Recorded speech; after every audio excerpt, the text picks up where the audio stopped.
Oke, mari kita bahas sesuatu yang penting banget hari ini. Sesuatu yang terus terjadi di depan mata kita, banjir bandang dahsyat di Sumatera. Kali ini kita nggak cuma akan lihat beritanya, tapi kita bakal bedah tuntas. Kenapa sih hutan kita sampai menangis?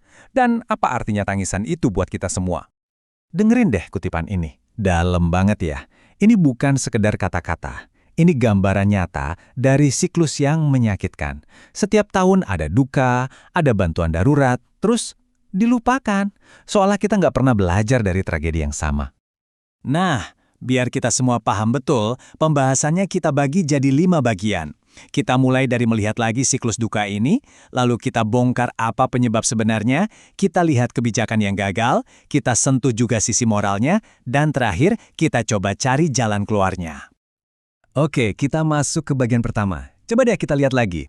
Aceh, Sumatera Utara, Sumatera Barat. Tiap tahun beritanya sama, banjir bandang, longsor. Polanya selalu gitu. Bencana datang, semua berduka, lalu pelan-pelan sunyi, sampai nanti bencana berikutnya datang lagi.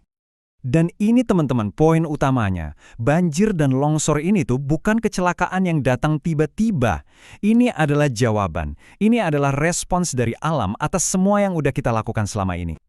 Sekarang kita gali lebih dalam lagi.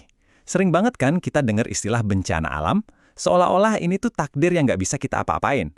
Tapi beneran cuma itu? Nah, ini pertanyaan kuncinya. Apakah kita ini cuma korban pasrah dari kekuatan alam yang dahsyat, atau jangan-jangan ada campur tangan kita di sini? Hasil analisisnya ternyata sangat jelas. Jawabannya tegas banget. Tidak, ini bukan bencana alam murni. Ini adalah bencana yang lahir dari kebijakan yang salah, tata kelola yang amburadul, dan ya, keserakahan manusia. Ini mengubah cara kita melihat masalahnya.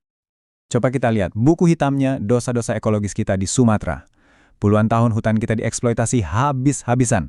Lahan dibuka gede-gedean. Buat apa? Buat perkebunan sawit. Belum lagi tambang ilegal yang merusak di mana-mana. Dan daerah resapan air yang malah diubah jadi yang lain. Setiap poin ini adalah paku di peti mati ekosistem kita. Biar gampang bayanginnya, pikirin aja hutan itu kayak spons raksasa. Harusnya kan, dia nyerap air hujan, terus dilepasin pelan-pelan ke sungai. Tapi apa yang terjadi sekarang? Sponsnya udah kita rusak, udah bolong-bolong. Jadi pas hujan deras datang, nggak ada lagi yang nahan. Air langsung turun begitu saja, brutal dan liar. Terus pertanyaannya, kok bisa separah ini? Kerusakan ini kan nggak mungkin terjadi dalam semalam. Nah, ini karena sistem kita sendiri yang ngebolehin, bahkan seolah-olah ngedorong ini semua terjadi.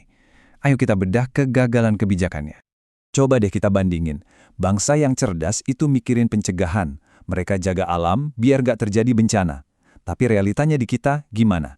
Kita ini kayak pemadam kebakaran. Sibuk bertindak setelah semuanya hancur, setelah rumah dan nyawa hilang. Kita lebih sibuk menambal daripada mencegah. Dan ini dia biang kerok utamanya. Politik ekonomi kita itu terlalu terobsesi sama angka pertumbuhan PDB. Pokoknya ekonomi harus tumbuh, titik. Seringkali nggak peduli dampaknya ke lingkungan, atau bahkan keselamatan warganya sendiri. Tapi masalah ini nggak berhenti di kebijakan aja loh. Ada dimensi lain yang lebih dalam, dimensi moral. Ada sebuah tanggung jawab besar yang sepertinya kita semua lupakan. Ada ayat di Al-Quran yang relevan banget. Intinya bilang kalau kerusakan di darat dan laut itu ya karena ulah tangan manusia sendiri. Ini menempatkan tanggung jawab sepenuhnya di pundak kita. Ini bukan takdir, ini adalah akibat dari perbuatan kita. Dalam ajaran Islam, ada konsep yang namanya amanah. Artinya, alam ini, hutan, sungai, laut, bukan properti yang bisa kita eksploitasi seenaknya. Ini adalah titipan suci, amanah yang harus kita jaga buat anak cucu kita. Kalau kita merusaknya, itu sama aja kita mengkhianati amanah itu. Oke, kita udah lihat masalahnya dari berbagai sisi. Sekarang, yang paling penting, terus gimana? Apa solusinya? Jelas, kita butuh perubahan total. Kita butuh sebuah politik yang benar-benar berpihak pada kehidupan, bukan cuma pada keuntungan sesaat.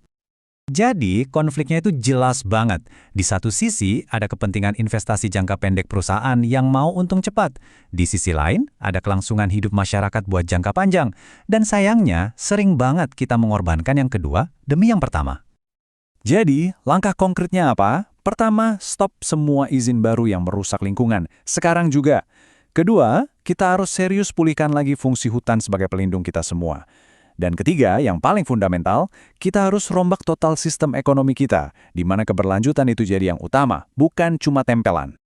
Ini beneran peringatan terakhir, teman-teman. Kita nggak bisa terus-terusan bikin kesalahan yang sama dan berharap hasilnya bakal beda. Setiap banjir dan longsor adalah pesan yang makin keras, kalau alam udah nunjukin bahwa kesabarannya ada batasnya. Dan ingat, ini bukan cuma soal Sumatera. Ini adalah cerminan nasib kita semua sebagai satu bangsa.